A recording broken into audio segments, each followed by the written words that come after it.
ఇండియాలో ఎవ్వరు బిజినెస్ చేయాలన్నా సరే ఖచ్చితంగా కొన్ని రిజిస్ట్రేషన్స్ తప్పనిసరి. మీరందరూ కూడా రోజు వింటూనే ఉంటారు. జీఎస్టీ రిజిస్ట్రేషన్ అని, కంపెనీ రిజిస్ట్రేషన్ అని, ఎఫ్ఎస్ఎస్ఏ రిజిస్ట్రేషన్ అని, ఇట్లా చాలా పేర్లు వింటూనే ఉంటారు. సో వీటిల్లో కొత్తగా బిజినెస్ స్టార్ట్ చేయబోయే వాళ్ళకి ఎలాంటి లైసెన్స్లు, రిజిస్ట్రేషన్స్, పర్మిషన్స్ అవసరమో ఈ వీడియోలో మనం తెలుసుకుందాం. మీరు కనుక ఇండియాలో కొత్తగా బిజినెస్ స్టార్ట్ చేద్దాం అనుకుంటున్నా, ఆల్రెడీ మీరు బిజినెస్ రన్ చేస్తూ ఉన్న ఈ వీడియో తప్పకుండా చూడండి. బికాజ్ ఈ లైసెన్సులు లేకుండా, ఈ పర్మిషన్స్ లేకుండా మీరు కనుక బిజినెస్ రన్ చేస్తూ ఉంటే మీకు చాలా ఎక్కువ ఫైన్ పడే ఛాన్స్ ఉందన్నమాట.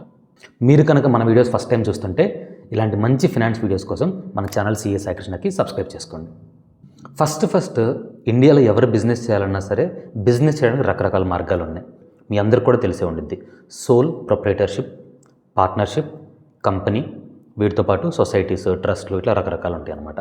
వీటిల్లో మోస్ట్ కామన్గా 100లో 90-95 మంది వాడేది సోల్ ప్రొప్రైటర్షిప్స్, పార్ట్నర్షిప్స్, కంపెనీస్ వాడుతూ ఉంటారు. మెయిన్గా వాటి మీద ఫోకస్ చేద్దాం. ఇంక ఇప్పుడు డైరెక్ట్గా ఎలాంటి లైసెన్స్లు కావాలో దానిలోకి వెళ్ళిపోదామండి. ఫస్ట్ది, ఏ బిజినెస్ ఎలా రన్ చేస్తున్నా సరే పాన్ కార్డ్ అనేది తప్పనిసరి. సోల్ ప్రొప్రైటర్షిప్ అనుకోండి. సోల్ ప్రొప్రైటర్షిప్ అంటే మీరు ఒక్కళ్ళే ఉండి మీ ఓన్ బిజినెస్ మీరు చేసుకుంటూ ఉంటాం అనమాట. ఆల్రెడీ మీకు పాన్ కార్డు ఉంటుంది కాబట్టి ఆ పాన్ కార్డే సరిపోతుంది. సో ఇండియాలో ఎవరు బిజినెస్ చేస్తున్నా పాన్ కార్డ్ అనేది ఖచ్చితం. ఈ రోజుల్లో పాన్ కార్డు లేని వాళ్ళు మ్యాక్సిమం ఎవరు లేరు, అందరికీ ఉంటుంది. ఇది సోల్ ప్రొప్రైటర్షిప్స్. అలా కాకుండా మీరు కనుక కొంతమంది మీ ఫ్రెండ్స్తో కానీ తెలిసిన వాళ్ళతో కానీ కలిసి పార్ట్నర్షిప్ స్టార్ట్ చేసినా, లేకపోతే ప్రైవేట్ కంపెనీ కానీ పబ్లిక్ కంపెనీ కానీ ఏమైనా కంపెనీ పెడుతున్నా ఖచ్చితంగా మీకు పాన్ కార్డ్ అనేది తప్పనిసరి అనమాట. సో పాన్ కార్డ్ అనేది ఎవరు ఇస్తారు? పాన్ కార్డ్ అనేది ఇన్కమ్ ట్యాక్స్ డిపార్ట్మెంట్ వాళ్ళు ఇస్తారు. సో మీలో ఎవరికి పాన్ కార్డ్ కావాలన్నా సరే వాళ్ళు ఖచ్చితంగా ఇన్కమ్ ట్యాక్స్ డిపార్ట్మెంట్కి పాన్ కార్డ్ అప్లికేషన్ వేసుకోవాలన్నమాట. ఇందులో కంపెనీ వాళ్ళకి ఒక స్పెషాలిటీ ఉంది. ఏంటంటే సోల్ ప్రొప్రైటర్షిప్ కానీ పార్ట్నర్షిప్ వాళ్ళు కానీ పాన్ కార్డు కావాలంటే ఇన్కమ్ ట్యాక్స్ అప్లై చేసుకోవాలి. కానీ కంపెనీ వాళ్ళకి ఏంటంటే ఎవరైతే ఇండియాలో కంపెనీ పెట్టాలనుకుంటున్నారో వాళ్ళకి ప్రాసెస్ ఇంకొంచెం easy. Ministry of corporate affairs అని సెంట్రల్ గవర్నమెంట్ కింద ఒక డిపార్ట్మెంట్ ఉంటుందన్నమాట. ఆ డిపార్ట్మెంట్ వాళ్ళకి మీరు కంపెనీ ఇలా నేను పలానా కంపెనీ పెడదాం అనుకుంటున్నానని వాళ్ళకి అప్లికేషన్ ఇస్తారు. మీకు ఆ అప్లికేషన్ అప్పుడు చాలా పర్మిషన్స్ ఒకేసారి వచ్చేస్తాయి. మీకు ఒక్కసారి కంపెనీ రిజిస్ట్రేషన్కి అప్లై చేసుకుంటే ఫస్ట్ కంపెనీ రిజిస్టర్ అయిపోద్ది, దాంతోపాటు మీకు పాన్ కార్డు వచ్చిద్ది, తర్వాత టాన్ కార్డు వచ్చిద్ది, తర్వాత మీకు జిఎస్టీ రిజిస్ట్రేషన్ వచ్చింది. ఆల్మోస్ట్ చాలా లైసెన్స్లు మీకు ఎంసీఏ వాళ్ళ దగ్గర నుంచి అన్నీ ఒకేసారి జరిగిపోతాయి అనమాట.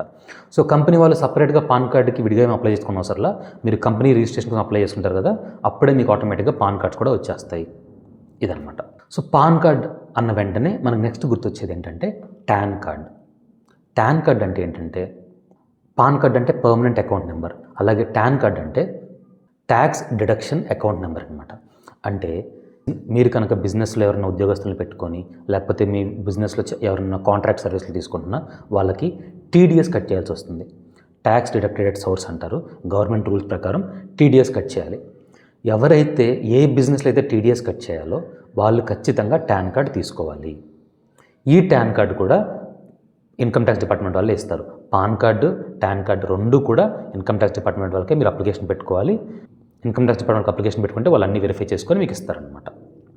పాన్ కార్డు అనేది ఖచ్చితం అందరికీ డెఫినెట్గా కావాల్సిందే. టాన్ కార్డు మాత్రం ఎవరైతే టీడీఎస్ కట్ చేయాలో ఆ బిజినెస్లకు మాత్రమే అవసరం అనమాట. ఇది first thing, main. PAN card, TAN card అయిపోయినాయి. Next current account. ఇదేమీ రిజిస్ట్రేషన్ కాదు, లైసెన్స్ కాదు. కానీ చాలామంది తెలియక బిజినెస్ చేస్తూ వాళ్ళకి ఎక్కడో ఉన్న సేవింగ్స్ అకౌంట్ వాడేస్తూ ఉంటారు. ఎస్బీఐలోనో, యూనియన్ బ్యాంక్లోనో, హెచ్డిఎఫ్సీలో ఎక్కడో ఉన్న సేవింగ్స్ బ్యాంక్ అకౌంట్ వాడేస్తూ ఉంటారనమాట. మీకు కొంత ట్రాన్సాక్షన్స్ వరకు సేవింగ్స్ బ్యాంక్స్ పర్లేదు, కానీ మీ బిజినెస్లో కనుక కొంచెం ఎక్కువ ట్రాన్సాక్షన్ జరుగుతున్నా, ఫ్రీక్వెంట్గా మనీ పడుతూ మనీ విత్డ్రాల్స్ మొత్తం జరుగుతూ ఉన్నా సేవింగ్స్ బ్యాంక్ అనేది అంత కరెక్ట్ కాదు. కరెంట్ అకౌంట్ ఓపెన్ చేసుకోండి. మీరు బ్యాంక్ వెళ్ళి, సార్ నేను ఇలా బిజినెస్ చేస్తున్నాను, నాకు కరెంట్ అకౌంట్ ఓపెన్ చేయాలి అంటే వాళ్ళు రూల్స్ చెప్తారు. మినిమం బ్యాలెన్స్ ఎంత ఉండాలి, మీ లిమిట్ ఎంత, మీ క్యాష్ విత్డ్రాల్ లిమిట్ ఎంత, డిపాజిట్ లిమిట్ ఎంత, ఈ మొత్తం వాళ్ళు చెప్తారు. అవి మొత్తం మీకు నచ్చితే తీసుకోండి, లేకపోతే వేరే బ్యాంక్. సో కరెంట్ అకౌంట్ తీసుకునేటప్పుడు మినిమం 3-4 బ్యాంక్స్ ఎంక్వైరీ చేసుకోండి. మీకు తెలిసిన వాళ్ళు కదా, మీ ఊర్లో ఉంది కదా అని ఒక బ్యాంకే వెళ్ళనవసరం లేదు. ఎందుకంటే కొన్ని బ్యాంక్స్లో కరెంట్ అకౌంట్కి లిమిట్ 50,000 మినిమం బ్యాలెన్స్ ఉండిద్ది. కొన్ని బ్యాంక్స్లో 10,000 ఉండిద్ది. సో మీకు ఏది బెనిఫిట్టో ఆ బ్యాంక్లో కరెంట్ అకౌంట్ ఓపెన్ చేసుకోండి. ఎందుకంటే మీరు కనుక సేవింగ్స్ అకౌంట్లో ట్రాన్సాక్షన్స్ చేస్తూ ఉండే బిజినెస్ ట్రాన్సాక్షన్స్ ఫ్యూచర్లో ఒక లిమిట్ దాటి మీకు బ్యాంక్ వాళ్ళే కాల్ చేసి మీ అకౌంట్లో ట్రాన్సాక్షన్స్ చాలా ఎక్కువైపోయినాయండి, కరెంట్ అకౌంట్ ఓపెన్ చేసుకుని వాళ్ళందరూ వాళ్ళే చెప్తారు. కాబట్టి ఎవరైతే బిజినెస్లు చేస్తున్నారో ముఖ్యంగా ఎవరికైతే ఎక్కువ ట్రాన్సాక్షన్స్, ఎక్కువ టర్న్ ఓవర్ సేల్స్ జరుగుతూ ఉంటాయో వాళ్ళు ఖచ్చితంగా కరెంట్ అకౌంట్ ఓపెన్ చేసుకోవటం బెస్ట్ అనమాట. దీనివల్ల మీ cash deposits, cash withdrawals limit కూడా పెరిగిద్ది, మీకు చెక్స్ కూడా లిమిట్ పెరిగిద్ది. దాంతోపాటు మీకు ఫ్యూచర్లో అకౌంట్స్ అప్పుడు కానీ, లేకపోతే ట్యాక్స్, ఇన్కమ్ ట్యాక్స్ రిటర్న్స్ చేసేటప్పుడు కానీ, మీ బిజినెస్కి ప్రాఫిట్ వచ్చిందో లాస్ వచ్చిందని తెలుసుకునేప్పుడు కానీ, వీటన్నిటికి కూడా చాలా సింపుల్గా ఉంటుంది మేడం మీకు ప్రాసెస్. సో కరెంట్ అకౌంట్ కూడా మీరు మెయింటైన్ చేసుకోండి.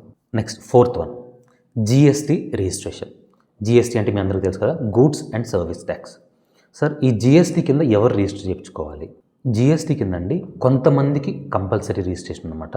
మెజారిటీ అందరికీ వర్తించే లిమిట్స్ ఏంటి అంటే, బిజినెస్లు అన్న తర్వాత 2 రకాల బిజినెస్లు ఉంటాయి. ఒకటి గూడ్స్ అంటే వస్తువులు, సెకండ్ది సర్వీసెస్ అంటే సేవలు. మీరు కనుక గూడ్స్ అమ్ముతున్నారు, గూడ్స్ అంటే ఫోన్లు అవ్వచ్చు, ల్యాప్టాప్స్ అవ్వచ్చు, పెన్స్ అవ్వచ్చు, పెన్సిల్స్ అవ్వచ్చు, ఇలాంటి వస్తువులు అనమాట. సర్వీస్లు అంటే సేవలు, అంటే మీరు సిఏ ప్రొఫెషన్ చేస్తున్నారు, లేకపోతే ఇంజనీరింగ్ ప్రొఫెషన్ చేస్తున్నారు, లేకపోతే హాస్పిటల్, ఇట్లాంటివి అనమాట. So goods, services. ఎవరైతే గూడ్స్ మీద బిజినెస్ చేస్తున్నారు, అంటే వస్తువుల్ని కొనుక్కొని వస్తువులను అమ్ముతూ ఉంటారో అలాంటి వాళ్ళకి లిమిట్ ఎంత అంటే 40 lakh టర్న్ ఓవర్. అంటే మీకు కనుక సంవత్సరానికి 40 లక్షల లోపు మీకు సేల్స్ జరుగుతుంటే జిఎస్టీ రిజిస్ట్రేషన్ అవసరం. 40 లక్షలు సంవత్సరానికి, నెలకు కాదు, సంవత్సరానికి 40 లక్షల కంటే ఎక్కువ దాటితే జిఎస్టీ రిజిస్ట్రేషన్ ఖచ్చితంగా చేయించుకోవాలి. సెకండ్ది సర్వీసెస్. మీరు కనుక సర్వీసెస్ ప్రొవైడ్ చేస్తుంటే సంవత్సరానికి 20 లక్షల లిమిట్ అనమాట. సంవత్సరానికి కనుక మీరు 20 లక్షల కంటే తక్కువ ప్రొవైడ్ చేస్తుంటే సర్వీసెస్ జిఎస్టీ అవసరం లేదు. 20 లక్షల కంటే ఎక్కువ ప్రొవైడ్ చేస్తుంటే సర్వీసెస్ జిఎస్టీ రిజిస్ట్రేషన్ ఖచ్చితంగా చేయించుకోవాలి. ఓకే సార్, నాది 40 లక్షల కంటే తక్కువ, 20 లక్షల కంటే తక్కువ అంటే ఓన్లీ ఈ 2 కాదండి. కొంతమంది ఉన్నారు, వాళ్ళకి ఖచ్చితంగా జిఎస్టీ రిజిస్ట్రేషన్ మ్యాండేటరీ. వాళ్ళు ఎవరంటే ఇంటర్ స్టేట్, అంటే నేను ఆంధ్రప్రదేశ్లో ఉన్నాను, హైదరాబాద్ వాళ్ళకి నేను సర్వీసులు ప్రొవైడ్ చేస్తాను, తెలంగాణ ఉన్న వాళ్ళకి. అంటే ఆంధ్రప్రదేశ్లో ఉన్న నేను నా బిజినెస్ తెలంగాణలోని ఇంకో బిజినెస్కి సర్వీసులు ప్రొవైడ్ చేస్తాను, లేకపోతే గూడ్స్ ప్రొవైడ్ చేస్తుంది. సో ఎవరైతే బిట్వీన్ ద స్టేట్స్, అంటే 2 స్టేట్స్ మధ్యలో బిజినెస్ చేస్తూ ఉంటారో అలాంటి వాళ్ళకి ఈ లిమిట్స్, ఇందా చెప్పుకున్న లిమిట్స్ ఉన్నాయి కదా, 20 లక్షలు, 40 లక్షలు, దాంతో సంబంధం లేదు. ఖచ్చితంగా మీరు రిజిస్ట్రేషన్ అయితే తీరాల్సిందే. అలాగే ఎవరైతే B2B సేల్స్ చేస్తూ ఉంటారు, అంటే బిజినెస్ టు బిజినెస్ సేల్స్ చేస్తూ ఉంటారు, అంటే మీ దగ్గర వస్తువులు కొనే వాళ్ళు ఎవరంటే వ్యాపారస్తులు, ఫైనల్గా వాడుకునే వాళ్ళు కాదు, మిడిల్ మ్యాన్స్ అనమాట. వ్యాపారస్తులు కొంటూ ఉంటే మీ దగ్గర B2B సేల్స్ చేస్తున్నా, లేకపోతే మీరు ఆన్లైన్లో సేల్స్ చేస్తున్నా, ఇలాంటి వాళ్ళందరికీ కూడా జిఎస్టీ రిజిస్ట్రేషన్ ఖచ్చితంగా చేసుకోవాలి. లిమిట్స్తో సంబంధం లేదు. బట్ మిగతా వాళ్ళు, ఫర్ ఎగ్జాంపుల్ నేను బయట ఎక్కడికి చేయట్లేదు, నా ఏపీలోనే నేను చేసుకుంటున్నా, లేకపోతే నా తెలంగాణలో నేను చేసుకుంటున్నా అనుకుంటే కనుక అప్పుడు ఇందా చెప్పుకున్న లిమిట్స్ అనమాట. గూడ్స్ అయితే 40 లక్షల సంవత్సరానికి, సర్వీస్ అయితే 20 లక్షల సంవత్సరానికి. నెక్స్ట్ ఎంఎస్ఎంఈ రిజిస్ట్రేషన్, లేకపోతే ఉద్యమ రిజిస్ట్రేషన్ అంటారు. మీరందరూ కూడా చాలాసార్లు వినే ఉంటారు ఈ పదాన్ని, ఉద్యమ రిజిస్ట్రేషన్ అని. ఇది ముఖ్యంగా ఎవరు అడుగుతారంటే బ్యాంక్ వాళ్ళు అడుగుతారు. ఈ ఉద్యమ రిజిస్ట్రేషన్, ఎంఎస్ఎంఈ రిజిస్ట్రేషన్ అనేది మ్యాండేటరీ ఏం కాదు, అంటే ఖచ్చితంగా చేయించుకోవాల్సిన అవసరం లేదు, కానీ చేయించుకుంటే బెటర్ అనమాట. దీని యొక్క బెనిఫిట్ ఏంటి అంటే, గవర్నమెంట్ వాళ్ళు అప్పుడప్పుడు ఎంఎస్ఎంఈ వాళ్ళకి, స్టేట్ గవర్నమెంట్ కానీ సెంట్రల్ గవర్నమెంట్ కానీ, ఈ ఎంఎస్ఎంఈ బిజినెస్లు ఏవైతే ఉంటాయో, ఎంఎస్ఎంఈ అంటే మీడియం అండ్ స్మాల్ ఎంటర్ప్రైజెస్ అనమాట. అంటే మీడియం అండ్ స్మాల్ బిజినెస్లు ఉంటాయి కదా, వాటికి సంబంధించి కొన్ని బెనిఫిట్స్, స్కీమ్స్, అలాగే వాళ్ళకి లోన్స్తో కొంచెం తక్కువ ఇంట్రెస్ట్ రేట్కి ఇవ్వటం, ఇలాంటివి లాంచ్ చేస్తూ ఉంటారు. అలాంటప్పుడు ఎవరికైతే ఎంఎస్ఎంఈ రిజిస్ట్రేషన్ ఉండిద్దో వాళ్ళకి కొంచెం ఎక్స్ట్రా బెనిఫిట్స్ ఉంటాయి. దానికోసం అవసరం తప్ప ఎంఎస్ఎంఈ ఖచ్చితంగా చేయించుకోవాలని రూల్ ఏం లేదు. చేయించుకున్నా ఓకే, చేయించకపోయినా ఓకే, బట్ చేయించుకుంటే కనుక ఇలాంటి బెనిఫిట్స్ వస్తాయి. అలాగే మీరు బ్యాంకులో కరెంట్ అకౌంట్ ఓపెన్ చేయడానికి వెళ్ళినప్పుడు ఈ మధ్య బ్యాంక్ వాళ్ళు ఖచ్చితంగా ఎంఎస్ఎంఈ రిజిస్ట్రేషన్ అడుగుతున్నారనమాట. సో అది కూడా ఫాలో అవ్వండి, ఆ రిజిస్ట్రేషన్ కూడా చేయించుకోండి. ఈ ఎంఎస్ఎంఈ రిజిస్ట్రేషన్ చాలా సింపుల్ అండి. దీనికి ఇది ఫ్రీ ఆఫ్ కాస్ట్, ₹1 మీరు కట్టిన అవసరంలా ఈజీగా వచ్చేస్తుంది. అలాగే ఇప్పటివరకు మనం చెప్పుకునే చాలా రిజిస్ట్రేషన్స్, గవర్నమెంట్ రిజిస్ట్రేషన్స్ ప్రస్తుతం రోజుల్లో చాలా తక్కువ ఫీజు ఉంటాయండి, వేలల్లో కూడా ఉండవు, కొన్ని అయితే 100లోనే ఉంటాయి అన్నమాట. సరే, ఒకవేళ మీరు సిఏ సర్వీస్ తీసుకున్నా కూడా మీకు కొన్ని వేలల్లోనే ఖర్చు అయిపోయింది, అంతేగాని అంతకుమించి ఎక్కువ అయితే కాస్ట్ అవ్వదు. నెక్స్ట్ ఎంఎస్ఎంఈ అయిపోయింది కదా, తర్వాత ఇంపోర్ట్ ఎక్స్పోర్ట్ కోడ్, ఐఈసి అంటారు. అంటే ఏంటి సార్? మీలో ఎవరైతే ఇండియాలో బిజినెస్ చేస్తూ మీ గూడ్స్ని, అంటే మీరు తయారు చేసిన గూడ్స్ని కానీ సర్వీస్ని కానీ పక్క కంట్రీకి అమ్మాలనుకుంటారో, లేకపోతే పక్క కంట్రీలో ఉన్న గూడ్స్ని సర్వీస్ని మీరు ఇంపోర్ట్ చేసుకోవాలనుకుంటారు, అంటే మీరు కనుక ఎక్స్పోర్ట్ చేయాలన్నా ఇంపోర్ట్ చేయాలన్నా ఖచ్చితంగా IEC code, import export code ఖచ్చితంగా కావాల్సిందే. ఒకవేళ మీరు నేను ఎక్స్పోర్ట్ చేయను ఇంపోర్ట్ చేయను అనుకుంటే కనుక అలాంటి వాళ్ళకి అవసరం లేదు. కానీ ఎవరైతే గూడ్స్ని కానీ సర్వీస్ని కానీ ఎక్స్పోర్ట్ చేయాలనుకుంటారో లేకపోతే ఇంపోర్ట్ చేసుకోవాలనుకుంటారో వాళ్ళకి ఖచ్చితంగా ఐఈసి కోడ్ కావాల్సిందే. ఈ ఐఈసి కూడా చాలా సింపుల్గా వచ్చేసిందండి, పెద్ద ప్రాసెస్ ఏం పట్టదు, మోస్ట్లీ 1-2 డేస్లో వచ్చేస్తుంది. నెక్స్ట్ పార్ట్నర్షిప్స్ ఎవరైతే పెడుతున్నారో పార్ట్నర్షిప్లో 2 రకాలు ఉంటాయి. ఒకటేమో నార్మల్ పార్ట్నర్షిప్, సెకండ్దేమో లిమిటెడ్ లయబిలిటీ పార్ట్నర్షిప్. ఈ లిమిటెడ్ లయబిలిటీ పార్ట్నర్షిప్ ఎల్ఎల్పి అంటారు, దాని గురించి తర్వాత చూద్దాం. ఫస్ట్ నార్మల్ పార్ట్నర్షిప్ ఉంది కదా, నార్మల్ పార్ట్నర్షిప్ యాక్ట్ ప్రకారం, చట్టం ప్రకారం పార్ట్నర్షిప్ని రిజిస్టర్ చేసుకోవాలి అని రూల్ ఏం లేదు. సో పార్ట్నర్షిప్ని రిజిస్టర్ చేసుకున్నా ఓకే, చేసుకోకపోయినా ఓకే. కానీ రిజిస్టర్ చేసుకుంటే మీ పార్ట్నర్స్ మధ్య ఏమైనా గొడవలు వచ్చినప్పుడు కోర్టుకు వెళ్ళాలన్నా దేనికైనా సరే ఉపయోగపడుతుంది అనమాట. కాబట్టి పార్ట్నర్షిప్ రిజిస్ట్రేషన్ అనేది చేయించుకుంటే బెటర్ అనమాట. సో ఈ పార్ట్నర్షిప్ రిజిస్ట్రేషన్ ఎక్కడ చేయించుకోవాలంటే, మీరు ఏ స్టేట్లో అయితే ఉన్నారో, మీరు ఏ డిస్ట్రిక్ట్లో అయితే ఉన్నారో ఆ డిస్ట్రిక్ట్లో ఒక రిజిస్టర్ ఆఫీస్ ఉంటుంది. మీరు ఫస్ట్ పార్ట్నర్షిప్ డీడ్, మీకు సంబంధించిన కొన్ని డాక్యుమెంట్స్ తీసుకెళ్ళి ఆ రిజిస్ట్రేషన్ ఆఫీస్లో ఇస్తే రిజిస్టర్ గారు మీ పార్ట్నర్షిప్ని రిజిస్టర్ చేస్తారనమాట. ఇది పార్ట్నర్షిప్కి. అలాగే ఎవరైతే ఇండియాలో కంపెనీ పెట్టాలనుకుంటున్నారో, లేకపోతే ఎల్ఎల్పి ఇందా చెప్పుకున్నాం కదా, లిమిటెడ్ లయబిలిటీ పార్ట్నర్షిప్ పెట్టాలనుకుంటున్నారో, వీళ్ళు ఖచ్చితంగా MCA, ministry of corporate affairs, central government department ఇది, వాళ్ళ దగ్గర ఖచ్చితంగా రిజిస్టర్ చేసుకోవాల్సిందే. మీరు రిజిస్టర్ చేసుకుంటే ఎల్ఎల్పికి కానీ మీ కంపెనీకి కానీ ఇన్కార్పొరేషన్ సర్టిఫికేట్ అని ఒకటి ఇస్తారనమాట. సో అది మీ దగ్గర ఉంటేనే మీరు ఇండియాలో కంపెనీ పెట్టినట్టు, అది మీ దగ్గర ఉంటేనే మీరు ఇండియాలో ఎల్ఎల్పి పెట్టినట్టు. ఆ రిజిస్ట్రేషన్ సర్టిఫికేట్ లేకుండా మీరు కంపెనీ కానీ ఎల్ఎల్పి కానీ పెట్టడానికి వీలవ్వదు. ఎవరైతే ఈ ఎల్ఎల్పి రిజిస్ట్రేషన్ కానీ కంపెనీ రిజిస్ట్రేషన్ కానీ వెళ్తున్నారో, ఇందులో ఒక బెనిఫిట్ ఏంటంటే, మీరు ఒక్కసారి ఎంసీఏకి అప్లికేషన్ ఇస్తే చాలా ప్రాసెస్లు అన్నీ అక్కడే జరిగిపోతాయి. మీకు ఎంసీఏ రిజిస్ట్రేషన్, ఇన్కార్పొరేషన్ సర్టిఫికేట్ వచ్చింది, pan card, tan number, GST number అన్నీ ఒకేసారి అలౌట్ అయిపోతాయి అనమాట. సో ఇండియాలో బిజినెస్ని ఇంకా ఎంకరేజ్ చేద్దామని గవర్నమెంట్ ఇచ్చిన దీన్నే సింగిల్ విండో సిస్టమ్ అంటారు. ఇవన్నీ జనరల్గా చాలామందికి, మెజారిటీ వాళ్ళకి అప్లికబుల్ లైసెన్స్లు అండి. ఇప్పుడు చెప్పుకోబోయే ఏంటంటే ఓన్లీ కొంతమంది మాత్రమే అప్లై అవుతాయి. అవేంటి అంటే, ఫస్ట్ది ఈపీఎఫ్. మీరు కనుక మీ బిజినెస్లో 20 కంటే ఎక్కువ మందికి ఎంప్లాయ్మెంట్ ఇస్తే, అంటే మీ దగ్గర మీ బిజినెస్లో 20 మంది కంటే ఎక్కువ మంది కనుక మీ దగ్గర పనిచేస్తుంటే, మీరు ఖచ్చితంగా ఈపీఎఫ్ కింద రిజిస్టర్ అవ్వాలి, ఎంప్లాయీ ప్రావిడెంట్ ఫండ్ కింద రిజిస్టర్ అవ్వాలి. రిజిస్టర్ అయ్యి మీరు ఎంప్లాయీస్కి పే చేసే శాలరీలో నుంచి పిఎఫ్ అనేది డిడక్ట్ చేయాలన్నమాట. 20 మంది కంటే ఎక్కువ ఎంప్లాయీస్ ఉంటాయి, 20 కంటే తక్కువ ఉంటే ఈపీఎఫ్ అవసరం లేదు. బట్ 20 మంది కంటే ఎక్కువ ఎంప్లాయీస్ ఉంటే కనుక ఖచ్చితంగా ఈపీఎఫ్ రిజిస్ట్రేషన్ కంపల్సరీ. సెకండ్ది ఈఎస్ఐ, ఎంప్లాయీస్ స్టేట్ ఇన్సూరెన్స్. చాలా స్టేట్స్లో కూడా ఈఎస్ఐ రిజిస్ట్రేషన్ అనేది ఎవరికి కంపల్సరీ అంటే, మీరు కనుక మీ వ్యాపారంలో 10 మంది కంటే ఎక్కువ ఎంప్లాయీస్ ఉండి వాళ్ళు కూడా 21,000 కంటే, నెలకి 21,000 కంటే తక్కువ సంపాదిస్తుంటే అలాంటి వాళ్ళకి ఈ ఈఎస్ఐ రిజిస్ట్రేషన్ అనేది కంపల్సరీ. మళ్ళీ చెప్తున్నా, మీరు వ్యాపారం చేస్తున్నారు, అందులో ఎంప్లాయీస్ని పెట్టుకుంటూ ఉంటారు, వాళ్ళు మినిమం 10 మంది 21,000 కంటే తక్కువ నెలకు సంపాదిస్తుంటే మీరు ఖచ్చితంగా ఈఎస్ఐ కింద రిజిస్టర్ అవ్వాలి. Next professional tax. ఇది ఎవరైతే ప్రొఫెషనల్ బిజినెస్లో ఉంటారో, అంటే టెక్నాలజీ కానీ, సాఫ్ట్వేర్ కానీ, లేకపోతే చార్టర్డ్ అకౌంటెన్సీ కానీ, టీచర్స్ కానీ, ఇట్లాంటి ప్రొఫెషనల్ బిజినెస్లో ఉంటారో, సో చాలా స్టేట్స్లో ప్రొఫెషనల్ ట్యాక్స్ కింద రిజిస్టర్ అవ్వడం అనేది మ్యాండేటరీ అనమాట. ఇది అన్ని స్టేట్స్లో ఉండదండి, కొన్ని స్టేట్స్లోనే ఉండిద్ది. ఏ స్టేట్కి ఆ స్టేట్ రూల్స్ సపరేట్గా ఉంటాయి. సో ఒకవేళ మీరున్న స్టేట్లో కనుక ఈ ప్రొఫెషనల్ ట్యాక్స్ రిజిస్ట్రేషన్ కంపల్సరీ అయితే మీరు ఆ ప్రొఫెషనల్ ట్యాక్స్ కింద రిజిస్టర్ అవ్వాలి.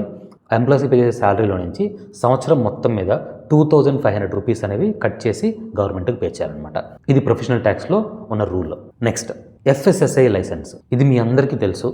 ఎవరైతే ఫుడ్ బిజినెస్లో ఉంటారో, అది ఏదైనా ఉన్నాయి, ఫుడ్ తయారు చేస్తున్నారు, లేకపోతే కొని అమ్ముతున్నారు, లేకపోతే ఆన్లైన్లో డెలివరీ చేస్తున్నారు, హోమ్ కుక్ చేస్తున్నారు, ఏదైనా సరే ఎవరైతే ఫుడ్ బిజినెస్ చేస్తున్నారో వాళ్ళు ఖచ్చితంగా ఎఫ్ఎస్ఎస్ఐ లైసెన్స్ తీసుకొని తీరాల్సిందే. ఇది ఏ స్టేట్లో ఆ స్టేట్లో ఇస్తారండి.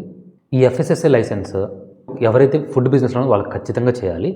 అలాగే మీకు టర్న్ ఓవర్ పెరిగే కొంది, అంటే 12 లక్షలు దాటే కొంది మీకు స్టేట్ లైసెన్స్ అని, సెంట్రల్ లైసెన్స్ అని, ఇంకా రకరకాల ఎక్స్ట్రా లైసెన్స్లు అవసరం అవుతాయి అన్నమాట.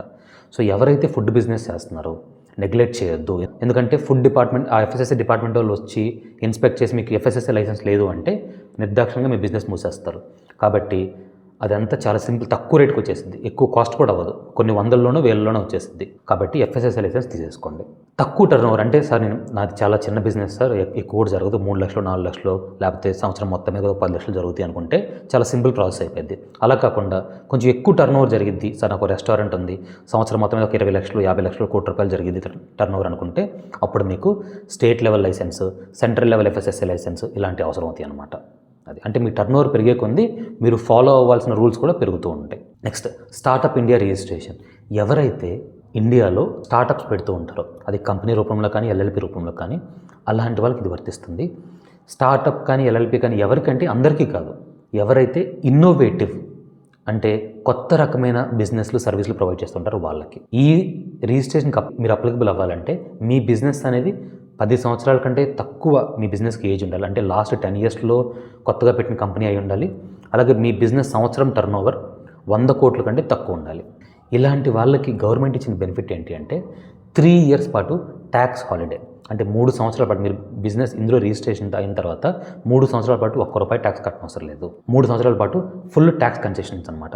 వాటితో పాటు గవర్నమెంట్ చాలా రూల్స్ అండ్ రెగ్యులేషన్స్ కూడా మీకు ఎగ్జామ్షన్ ఇచ్చింది. అంటే వాటిని ఫాలో అవ్వాల్సిన అవసరం లేదు. ఆ తర్వాత గవర్నమెంట్ చెప్పిన రూల్స్ ప్రకారం ఫాలో అవ్వాలి. బట్ స్టార్టింగ్ మాత్రం కొన్ని సంవత్సరాల పాటు మీకు ట్యాక్స్ హాలిడేస్, ట్యాక్స్ బెనిఫిట్స్ చాలా ఎంజాయ్ చేయొచ్చు.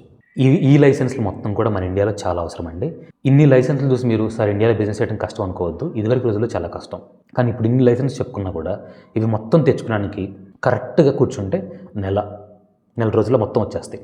కొన్ని సంవత్సరాల క్రితం అయితే మినిమం 6 నెలలు, సంవత్సరం పట్టేది. కానీ ఈ రోజు ప్రాసెస్ స్టార్ట్ చేస్తే నెలలోపు ఈ అన్ని లైసెన్స్లు మీ చేతిలోకి వచ్చేస్తాయి. ఈ లైసెన్స్లు కూడా ఎక్కువ ఖర్చు ఏమవ్వదండి. ఒకవేళ మీకు కనుక ఎలా అప్లై చేసుకోవాలో తెలిస్తే మీరు చేసుకోండి. మీకు తెలియకపోతే చార్టర్డ్ అకౌంటెంట్స్ ఉంటారు, కాస్ట్ అకౌంటెంట్స్ ఉంటారు. వాళ్ళ దగ్గరికి వెళ్ళి సార్ నేను ఇలా బిజినెస్ చేయబోతున్నాను అంటే మీకు ఏ లైసెన్స్లు అప్లై అవుతాయి వాళ్ళు చెప్తారు. వాళ్ళ సర్వీస్ తీసుకోండి. వాళ్ళు మంచి ప్రొఫెషనల్ సర్వీస్, మీకు ఎలాంటి ప్రాబ్లం లేకుండా వీలైనంత రీజనబుల్ ఫీజులు మీకు చేసి పెడతారు. సార్ ఇవి చేయకపోతే ఏమైంది? చాలామంది వీటిలో చాలా రూల్స్ ఫాలో అవ్వరండి. ఒక సామెత ఉండిద్ది, దొరికినవాడు దొంగ, దొరకనవాడు దొర అనేసి. దొరకనంత వరకు బాగానే ఉండిద్ది. కానీ ఒక్కసారి ఏదో గవర్నమెంట్ ఏదో ఒక డిపార్ట్మెంట్ వచ్చి ఆ లైసెన్స్ అంటే ఆ లైసెన్స్ మీ దగ్గర లేకపోతే మీరు కష్టపడి కట్టుకున్న బిజినెస్ కాస్త మీ కుటుంబ జీవనోపాధి మొత్తం ఒక్క రోజులో పోతుంది. సో ఈ చిన్న లైసెన్స్లు వాటికి కట్టే ₹100, ₹1000 ఫీజుల కోసం కకృతిపడద్దు. మంచిగా గవర్నమెంట్ రిజిస్ట్రేషన్ తీసుకొని హ్యాపీగా వ్యాపారం చేసుకోండి. మీకు కనుక ఈ రిజిస్ట్రేషన్కి సంబంధించి ఇంకేమైనా డౌట్స్ ఉంటే కామెంట్ సెక్షన్లో మెన్షన్ చేయండి, రిప్లై ఇస్తాను. మీకు కనుక వీడియో నచ్చితే లైక్ చేయండి, ఉపయోగపడుతుంది అనుకుంటే మీ ఫ్రెండ్స్కి, ఫ్యామిలీకి షేర్ చేయండి. ఇలాంటి మంచి ఫినాన్స్ వీడియోస్ కోసం మన ఛానల్ సిఏ సాయి కృష్ణకి సబ్స్క్రైబ్ చేసుకోండి. ఎందుకంటే మన ఛానల్లో మనీ ఎలా సేవ్ చేసుకోవాలి, మనీ ఎక్కడ ఇన్వెస్ట్ చేసుకోవాలి, మనీ ఎలా సంపాదించుకోవాలి, ట్యాక్స్ ఎలా సేవ్ చేసుకోవాలి, ఇలాంటి ఎన్నో మంచి వీడియోస్ మీకోసం ఇప్పటికప్పుడు తెస్తూనే ఉంటామండి. Thank you so much for watching. CA Sai Krishna signing off.